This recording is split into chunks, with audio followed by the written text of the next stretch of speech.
नमस्कार दर्शकों, मैं हूं एस्ट्रोलॉजर मयंक शर्मा और आप सभी को, धर्म ज्ञान के सभी दर्शकों को दिवाली पर्व की ढेरों शुभकामनाएं। ये दीपावली आपके लिए मंगलकारी साबित हो, आपके सभी कार्य पूर्ण हो, आप स्वस्थ रहें और आपको ढेरों खुशियां प्राप्त हो, ऐसी प्रभु से मेरी मंगल कामना है। दर्शकों, हम आपके लिए लेके आए हैं नवंबर मास का मासिक राशिफल। इस महीने क्या क्या ग्रहों की स्थिति रहेगी। सूर्य और मंगल दोनों ग्रह नीच के रहेंगे। गुरुदेव बृहस्पति वक्री अवस्था में है और शनिदेव जो है वक्री से मार्गी होने जा रहे हैं। तो बड़ा घटनाक्रम रहेगा इस महीने में ग्रहों का।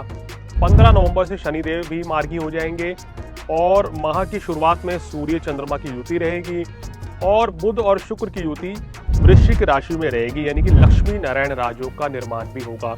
इतने सारे शुभ योग बन रहे हैं। मंगल और कहना चाहिए सूर्य नीच क्योंकि किन राशियों को परेशानी देंगे, ये भी आज हम आपको बताएंगे। और दर्शकों, इसके साथ साथ कैसा रहेगा आपका स्वास्थ्य, क्या सावधानियां रखनी होंगी, छात्रों के लिए कितना समय बेहतर रहेगा आने वाला समय, क्या विदेश यात्रा का मौका मिलेगा, छात्रों को विदेश जाके पढ़ने का मौका मिलेगा, आपका काम कारोबार कैसा रहेगा, क्या नौकरी में परिवर्तन के योग बन रहे हैं, क्या आपके बिजनेस में आपको तरक्की मिलेगी, नए काम कारोबार की शुरुआत करना आपके लिए कितना अच्छा रहेगा, ये भी जानकारी देंगे। इसके साथ साथ आपकी लव लाइफ, मैरिड लाइफ कैसी रहेगी, क्या कुछ सावधानियां रखनी चाहिए, क्या ये समय आपके लिए विवाह के लिए उत्तम है आने वाला समय, इसकी जानकारी होगी। कितना धन लाभ कमा पाएंगे, लाभ कितना होगा, जीवन में पैसे के बिना कुछ भी चीजें आप नहीं कर सकते, तो कितना पैसा कमाएंगे ये आपको बताएंगे। भाग्य प्रतिशत जो बहुत इंपॉर्टेंट है, अगर भाग्य साथ नहीं देता है तो हमारे कार्य नहीं बनते हैं। उसके अलावा क्या मेरी विशेष सलाह रहेगी और क्या कुछ उपाय आपको करने होंगे कि जिससे कि ये उपाय करने से जिन राशियों पर 7.5 ढैया के चलते या सूर्य मंगल के ग्रह के चलते परेशानियां आ रही हैं, वो परेशानियां दूर हो जाएं और आपके जीवन में खुशहाली आ जाए। तो बिल्कुल भी देखना ना भूलिए धर्म ज्ञान पर नवंबर माह का मासिक राशिफल।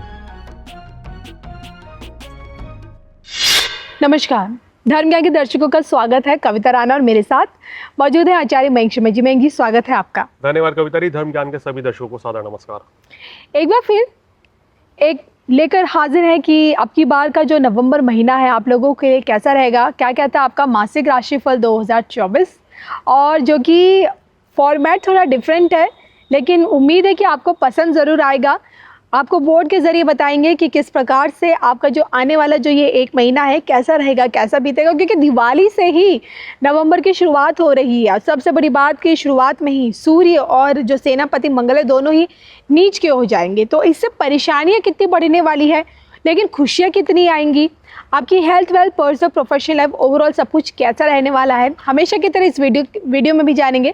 जो कि बात हम कर रहे हैं मेष राशि मेष लगन वाले जातकों के बारे में। तो आइए शुरुआत करेंगे आपकी ग्रह चाल से। बताएं मयंक जी। बिल्कुल, देखिए कविता जी, जो मेष राशि में अभी ग्रहों की स्थिति बनी हुई है, इस समय बड़ी उथल पुथल मची हुई है। जो ग्रह नक्षत्र जो है, मंगल नीच के हैं जैसा आपने बोला, सेनापति, और जो ग्रहों के राजा सूर्य वो भी नीच के चल रहे हैं जी। तो जब दो बड़े ग्रह नीच के चलते हैं तो कहीं ना कहीं मेष राशि को ये बड़ा इफेक्ट करते हैं, क्योंकि मेष राशि में लग्नेश मंगल है, पंचमेश जो है सूर्य माने जाते हैं, तो ये दोनों योग कारक ग्रह हैं। तीसरा जो योग कारक ग्रह होते हैं बृहस्पति होते हैं, तो वो इनके बड़े शुभ अवस्था में बैठे हैं, यानी कि इनके 3 मुख्य कारक ग्रह 2 अशुभ स्थिति में है और 1 बहुत शुभ स्थिति में है। तो इसका क्या परिणाम मिलेगा ये बताएंगे। और पहले भाव में कोई ग्रह नहीं है, दूसरे भाव में गुरु बैठे हैं वक्री अवस्था में जी। ये वर्ष के अंत तक वक्री ही रहेंगे। तीसरा भाव खाली, चौथे भाव में मंगल आ गए नीच के, पंचम भाव खाली, छठे भाव में रोग ऋण शत्रु का जो होता है वहां केतु बैठे हैं। अब 7वां भाव देखिए कितना महत्वपूर्ण है इस बार, यहाँ सूर्य नीच के बैठे हैं। और अगर बात करें 1 नवंबर की, तो उस समय ग्रह स्थिति के अनुसार चंद्रमा जो है तुला राशि में होंगे, यानी कि सूर्य और चंद्रमा की युति भी रहेगी। अष्टम भाव में बुध और शुक्र का लक्ष्मी नारायण राजयोग का निर्माण भी हो रहा है। ये क्या फल देगा ये बताएंगे। नवम दशम भाव खाली, एकादश भाव में शनि है वक्री अवस्था में ये भी बात आप समझिए। ये किस तरह का फल दे रहे हैं, क्या कुछ रिकवरी कराएंगे सूर्य और मंगल की, इसके बारे में जानकारी देंगे। और 12वां भाव जो है आपका राहु विराजमान है, वहाँ वर्ष के अंत तक रहेंगे। अब देखिए इस महीने में बड़ा घटनाक्रम होने जा रहा है। क्या घटनाक्रम होगा कि शनिदेव जो है वक्री से मार्गी होंगे 15 नवंबर को, लेकिन इसके अलावा गुरुदेव बृहस्पति वक्री ही रहेंगे, और इस पूरे माह में मंगल ग्रह जो आपकी राशि के कारक हैं वो नीच के ही रहेंगे। और 16 नवंबर के बाद से सूर्य जो है वो नीचता अपनी छोड़ देंगे, यानी कि राशि परिवर्तन करेंगे। तो इस बड़े घटनाक्रम में क्या प्रभाव पड़ेगा आपके स्वास्थ्य से लेके काम कारोबार नौकरी व्यवसाय, ये सब आपको जानकारी आज देंगे। बिल्कुल। तो हमेशा की तरह बैंक जी से देखिए आपकी ग्रह चाल के बारे में तो हमने समझ लिया और इसी के आधार पर आपका जो ये आने वाला समय है ये कैसा रहेगा, कैसा बीतेगा। सबसे पहले जैसे कि मैं हमेशा कहती हूँ कि हेल्थ इज वेल्थ, तो आइए आपका स्वास्थ्य इस बार कैसा रहेगा ये जानेंगे। देखिए मंगल नीच के रहेंगे, सूर्य नीच के रहेंगे, तो यहाँ मेष राशि वालों को अपने स्वास्थ्य के प्रति सजग रहना पड़ेगा। गले छाती के रोग, क्योंकि चतुर्थ भाव में मंगल नीच का हो रहा है, इस पूरे महीने में मौसम कभी कभी बदल जाता है, ठंड भी आ जाती है कहीं कहीं नवंबर के मास में। तो इस महीने कफ, कोल्ड, गला, छाती या अस्थमा, ब्रोंकाइटिस, जिसको इस तरह की समस्या है, ये समस्या आपके लिए बढ़ सकती है। और कॉमन देखें तो प्रेडिक्शन देखें तो मेष राशि वालों के लिए ये महीना स्वास्थ्य के दृष्टिकोण से उतना बेहतर नहीं रहेगा। तो स्वास्थ्य का आप ख्याल रखें। अभी सूर्य नीच का है तो आपके जीवन साथी के भी स्वास्थ्य संबंधी परेशानियां रहेंगी, शुरुआती 16 दिन की बात करें तो। उसके बाद फिर आपके अष्टम भाव में आ जाएंगे सूर्य, ये खुद आपको परेशानी देंगे। तो पूरे माह जो है आपको अपनी हेल्थ का विशेष ख्याल रखना है जी। अगर आप चाहते हैं कि ये महीना अपने लिए कुछ बेहतर करके दिखाएं या बेहतर हो जाए, तो सबसे पहला जो आपको मेरी सलाह है या ध्यान देना है अपनी सेहत के ऊपर। तो सेहत खराब हो गई तो ये महीने ग्रह चाल के सितारे भी इतने पक्ष में नहीं है, तो जो करना चाहते हैं वो चीज़ हो नहीं पाएगी। थोड़ा सा सेहत का ध्यान जरूर रखें। बिल्कुल। तो आपने मेष राशि की हेल्थ के बारे में तो हमें बता दिया, लेकिन अगर बात करूं मैं स्टूडेंट्स को लेकर, तो छात्र छात्राओं के लिए ये महीना उनकी एजुकेशन के पॉइंट ऑफ व्यू से क्या लगता है, कैसा बीतेगा?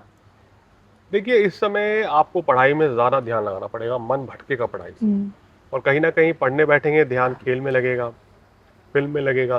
तो अपनी पढ़ाई पर विशेष ध्यान दें। अगर आपका कोई भी टेस्ट, एग्ज़ाम, परीक्षा है, मेहनत कीजिए, मेहनत करेंगे तो सफलता मिलेगी। लेकिन भाग्य का साथ जो है यहाँ छात्रों को थोड़ा सा कम मिलता हुआ नज़र आ रहा है इस महीने में। कुल मिला के स्टूडेंट्स के बारे में तो यही कहा जाता है कि अगर किस्मत भी आपके फेवर में हो और अगर आप पढ़ाई नहीं करेंगे तो कोई परिणाम नहीं मिलेगा। तो आपको पढ़ना पड़ेगा, अच्छे से याद करना पड़ेगा, क्योंकि इस समय बुध कमज़ोर, सूर्य कमज़ोर, माह की शुरुआत में चंद्र कमज़ोर, तो कहीं ना कहीं जो आप पढ़ने बैठेंगे ना वो चीज़ भूल सकते हैं। तो लिख लिख के देखें उसको और बार बार रिपीट करें तो आपके लिए अच्छा रहेगा। चलिए मयंक जी, आपने देखिए हेल्थ और स्टूडेंट्स के लिए भी बताया कि किस तरह से कह सकते हैं कि जो स्थितियां बनी रहेंगी, जो समय होगा उतने शायद इनके अनुकूल ना हो रहे, लेकिन रिश्तों के मामले में ये महीना इन्हें क्या कुछ नया देकर जा सकता है? देखिए मांगलिक दोष रहेगा संपूर्ण मास, और इस महीने सूर्य सप्तम भाव में नीच के हैं, तो शुरुआती 16 दिन जो है आपको कहीं ना कहीं वैवाहिक जीवन में, दाम्पत्य जीवन में कोई ना कोई परेशानी रह सकती है। जीवन साथी के साथ कोई मनमुटाव, किसी बात को लेकर बहस हो सकती है, या किसी भी चीज़ को लेकर कहीं ना कहीं तल्खी बनी रहेगी, तनाव बना रहेगा। प्रेमी प्रेमिकाओं के बीच भी संबंध जो है थोड़े से खटासपूर्ण रह सकते हैं, या ऐसा हो सकता है कि आप अपने पार्टनर को, स्पाउस को ज़्यादा समय ना दे पाए, या जो चीज़ें खराब हो रही हैं उनके बारे में उनको ढंग से ना समझा पाए। यही ग्रह चाल होती है, समय का फेर है ये। लेकिन उम्मीद करेंगे कि सेकंड हाफ में, यानी कि 17 तारीख के बाद से कहीं ना कहीं कुछ चीज़ें इंप्रूव होंगी, बहुत सी चीज़ों में फ़र्क पड़ेगा, और जिसके चलते रिश्तों में सुधार निश्चित रूप से आता हुआ नजर आएगा। आपको क्या करना है कि अपनी वाणी पर संयम रखना है, क्रोध करने से बचना है। और यही चीज़ क्या इन्हें अपनी प्रोफेशनल लाइफ में भी झेलनी पड़ सकती है? देखिए इस महीने प्रोफेशनल लाइफ तो वैसे देखा जाए तो आपका 10th हाउस के लॉर्ड शनि एकादश भाव में बैठे हैं, तो वो वक्री हैं, फिर मार्गी भी हो जाएंगे, तो वो अभी आपके लिए कोई दिक्कत नहीं है। इस महीने प्रोफेशनल लाइफ अच्छी रहेगी, बशर्त की है कि आप अपने काम पे पूरा ध्यान दें, लापरवाही ना करें, और घर पे हो, ऑफिस में हो, कहीं पे भी हो, रिलेशन खराब होने से आपको मेष राशि वालों इस महीने बचाने हैं। इस चीज़ का विशेष ध्यान रखना है। चलिए अब बात कर लेते हैं फटाफट से फाइनेंशियल। जी हाँ, फाइनेंशियली ये महीना आप लोगों के लिए कितनी खुशियाँ लेकर आ रहा है? देखिए आर्थिक पक्ष जो है इस महीना, शुक्र जो है अष्टम भाव में है माह की शुरुआत में, इस महीने में खर्च अधिक दिखाई दे रहा है, और इनकम भी होगी लेकिन खर्च थोड़ा सा ज़्यादा रहेगा।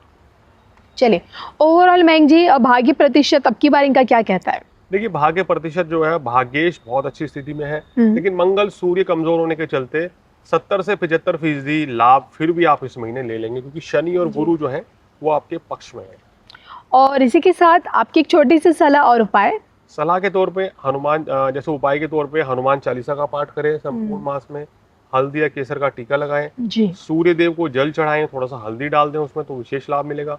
अपने पिताजी का आशीर्वाद लें, बड़े बुजुर्गों की सलाह माने तो निश्चित रूप से सारे काम बनेंगे। सलाह क्या है, वाहन संभल कर चलाना है नंबर 1। गृहस्थ जीवन में, पारिवारिक जीवन में मनमुटाव से बचना है।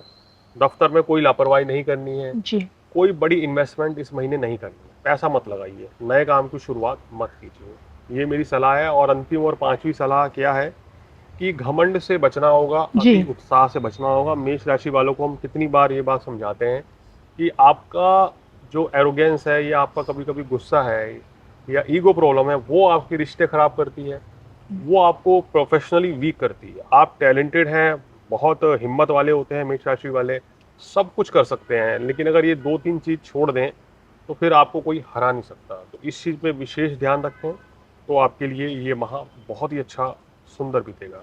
बिल्कुल। तो ये आज हमने मेंग जी से जाना कि किस प्रकार से जो कि दिवाली से ही नवंबर की शुरुआत हो रही है, लेकिन अब की बार यही दिवाली आपकी ज़िंदगी में कितनी खुशियाँ लेकर आ रही है। नवंबर का ये महीना मेष राशि मेष लगन वाले जातकों के लिए कैसा रहेगा, कैसा बीतेगा, और उम्मीद करूंगी कि जो इस नए फॉर्मेट में हम आपके लिए जो ये वीडियो लेकर आए आपको पसंद भी ज़रूर आएगा। मुझे मेंग जी को दोनों को इजाज़त दीजिए। नमस्कार।